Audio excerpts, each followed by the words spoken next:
Ассалаумағалейкум, құрметті қазақ елі.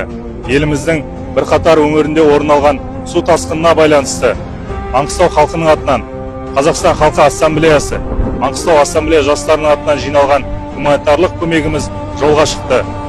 Осы шараға белсене атсалысқан барлық маңғыстаулықтарға мың алғыс. Және де қабылдау пунктіміз әлі де жалғасуда. Барлықтарыңызды осы шараға белсене атсалысуға шақыртамын.